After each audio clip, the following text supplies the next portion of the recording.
বন্ধুরা real kitchen with village food channel থেকে সবাইকে নমস্কার জানাই। বন্ধুরা আজকে আমি চালের গুঁড়োর ভপা পুলি পিঠা বানাবো। কিভাবে বানাবো বন্ধুরা ভালোভাবে দেখো। আমি কিন্তু চুলায় আগে থেকে কড়াইয়ে জল দিয়েছিলাম। এখন আমি অল্প নুন দেব। নুন দিয়ে বন্ধুরা ভালোভাবে আমি গরম হতে দেব জলটাকে। আমি এই চালের গুঁড়ো নিয়েছি বন্ধুরা, আমি এখন হালকা ভেজে নেব। এই দেখো বন্ধুরা কি সুন্দর করে আমি কিন্তু কাঁচা চালের গুঁড়ো নিয়েছি, সেই জন্য আমি হালকা ভেজে নেব। বন্ধুরা এই দেখো আমি কিন্তু কড়াইয়ের গরম জল হয়েই গেছে। আমি কিন্তু একটা গামলাতে ঢেলে দেব। ততক্ষণে বন্ধুরা আমি চাল গুঁড়ো ভেজে নেব। আমি কিন্তু বেশিক্ষণ ভাজবো না, আমি খুব বেশি 5 মিনিট মতো এইভাবে লাড়াচাড়া করে ভেজে নেব।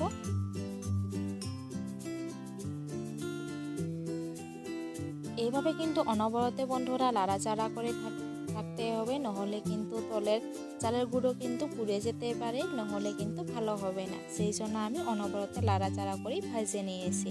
এখন আমি একটা থালাতে রেখে দেব।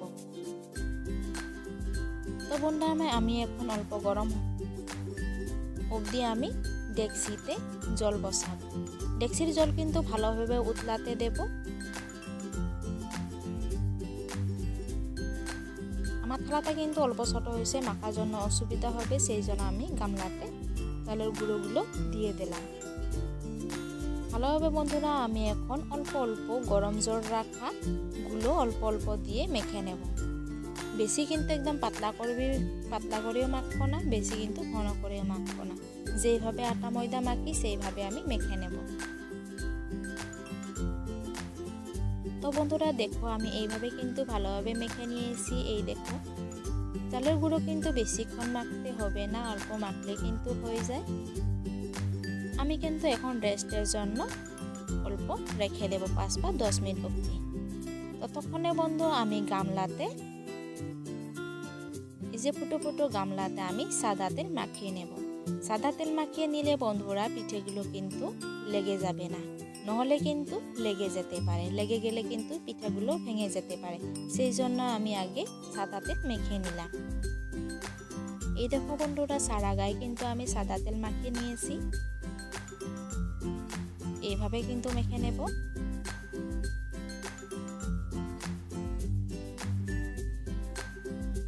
এই দেখো কি সুন্দর করে মেখে নিয়েছি। আমি এখন ডেকচিতে রেখে দিচ্ছি। আমি কিন্তু জলগুলো ভালোভাবে গরম হয়নি। আবারও আমি চালের গুঁড়োগুলো দেখে নিলাম হয়েছে কিনা। এখন বন্ধুরা আমি এই গুড় আর নারকেল গুঁড়ো একসাথে ভেজে নেব। আমি কড়াই বসালাম বন্ধুরা। এখন আমি প্রথমে 1 বাটি মতো গুড় নিয়েছি।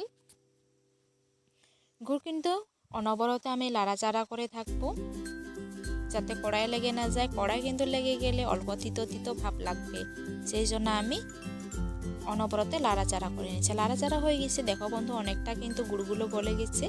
এখন আমি নারকেল রুকা দিয়ে দিলাম। নারকেল আমি দিয়ে বন্ধুরা ভালোভাবে এইভাবে লাড়াচাড়া করে নেব, যাতে নারকেল আর গুড় ভালোভাবে মিশে যায়।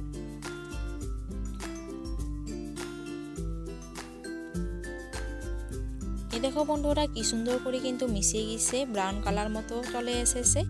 সবগুলো কিন্তু নারকেল একসাথে মিশে গেছে গুড়ের সাথে।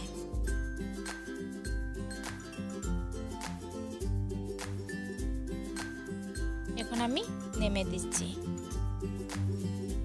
নেমে দিয়ে আমি একটা বাটিতে তুলে নেব। এই দেখো বন্ধুরা এমন সুন্দর দেখা যাচ্ছে, একদম পুরো সোনালি কালার মতো। দেখো পুরোপুরি কিন্তু ভালোভাবে মিশে গেছে, গুড়টা কিন্তু সবগুলো গলে গেছে।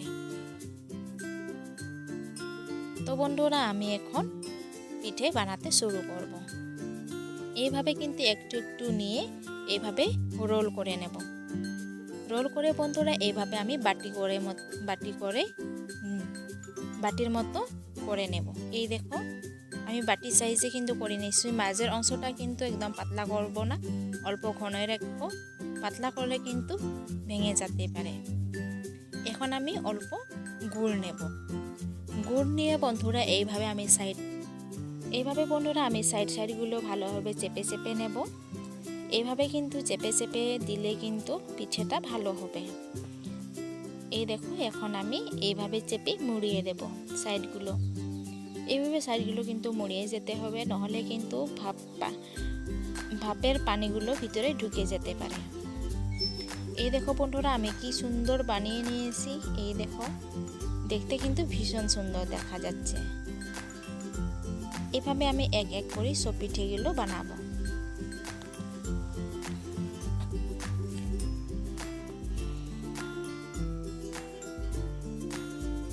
আবারও এইভাবে বানাবো। এই দেখো বন্ধুরা সাইডে সাইডে কিন্তু কি সুন্দর করে চেপে নিয়েছি। এই দেখো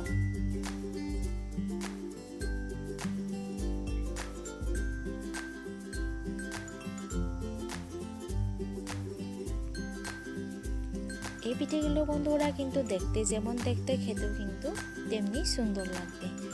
বন্ধুরা এইভাবে কিন্তু আপনার বাড়িতে একবার হলেও চেষ্টা করুন, দেখতে খুব ভালো লাগবে। এইভাবে কিন্তু বানিয়ে আপনার পরিবারকে খাওয়ান, দেখবে আপনার পরিবার লোককে ভীষণ খুশি হবে। এই দেখো এইভাবে কিন্তু আমি সবগুলো পিঠা বানিয়ে নেব। এই দেখো বন্ধুরা আমি কিন্তু এইভাবে করে সবগুলো পিঠা কি সুন্দর করে একসমানে কিন্তু বানিয়ে নিয়েছি।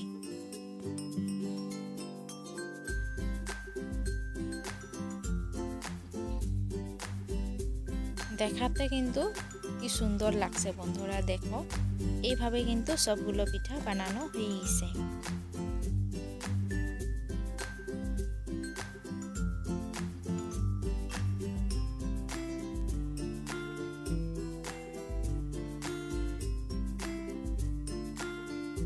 এই দেখো বন্ধুরা কি সুন্দর হয়েছে। হাতে দিয়ে কিন্তু এমন সুন্দর পিঠা বানানো যায় আপনারা ভাবতেই পারবেন না। এই দেখো বন্ধুরা আমি কিন্তু জল পুরোপুরি বসিয়ে রেখেছিলাম, সেই জল কিন্তু পুরোপুরি সিদ্ধ হয়ে গেছে। আমি পিঠেগুলো এক এক করে দিয়ে দেব।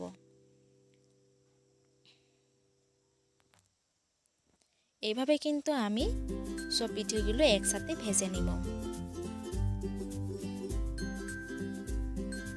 এই দেখো বন্ধুরা পিঠেগুলো দিয়ে কিন্তু অনেকটা ভাপ একটু একটু করে ভাপ দিতে শুরু করছে।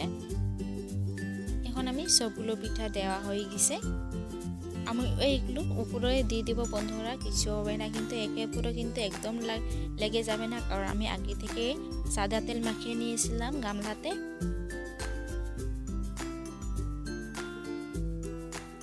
এখন আমি একটা থালা দিয়ে চাপা দিয়ে দেব। আমি কিন্তু বন্ধুরা বেশিক্ষণ চাপা দিয়ে থাকবো না, 15 বা 20 মিনিট অবধি চাপা দিয়ে থাকবো।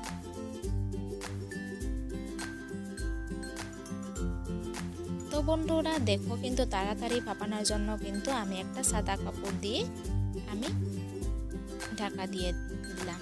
ঢাকা দিয়ে কিন্তু ভালোভাবে বেঁধে দিলাম। তো বন্ধুরা আবারও আমি মাঝে মাঝে কিন্তু আগুনটা ভালোভাবে জ্বালাবো, কিন্তু আগুনটা কিন্তু ভালোভাবে না জ্বললে কিন্তু ভাপাগুলো ভালোভাবে হবে না, সেই জন্য আমি আগুনটা ভালোভাবে জ্বালাবো।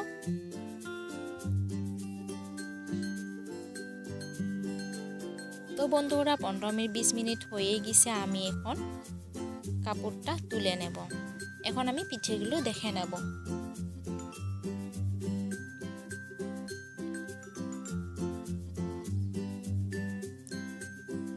এই দেখো বন্ধুরা দেখো কি সুন্দর করে কিন্তু ভাপানো হয়ে গেছে। ভাপা পুলি পিঠেটা দেখো কি সুন্দর কিন্তু নরমও হয়েছে। এখন আমি একটা চিমটাতে একটা একটা করে তুলে নেব। ভালোভাবে তুলবো বন্ধুরা যাতে ভেঙে না যায়। এই দেখো কিন্তু বন্ধুরা আমি বলেছিলাম না একে উপরে একদম লাগবে না, আমি সাদা তেল দিয়েছি যে সেই জন্য। এই দেখো কি সুন্দর করে কিন্তু একে উপরে লেগেও যায়নি, আর একটা একটা করে কি সুন্দর করে আমি তুলে নিয়েছি। তো বন্ধুরা, আমার এই আজকের রেসিপি পুলি পিঠের রেসিপি কেমন লাগলো আমাকে নিশ্চয়ই কমেন্টে লিখে জানাবেন। এই দেখো, আমি কিন্তু থালাতে এভাবে সাজিয়ে নিয়েছি। আমাকে কিন্তু কমেন্ট করে নিশ্চয়ই জানাবেন। আরও বন্ধুরা একদম শেয়ার করতে ভুলবেন না। আর এইভাবে কিন্তু আমি এই শীতকালে কিন্তু নতুন নতুন পিঠের রেসিপি নিয়ে আসবো। আজকের মতো বন্ধু এখানে শেষ। সবাই ভালো থাকুন, সুস্থ থাকুন এবং সাবধানে থাকুন। ধন্যবাদ। আজকের মতো এখানে শেষ। আবারও দেখা হচ্ছে পরবর্তী রেসিপি নিয়ে। আমি একটা ভেঙে দিচ্ছি বন্ধুরা। দেখো কি নরম তুলতুলে, ভিতরের অংশটা দেখো বন্ধুরা কি সুন্দর করে সোনালি কালার মতো দেখা যাচ্ছে। দেখো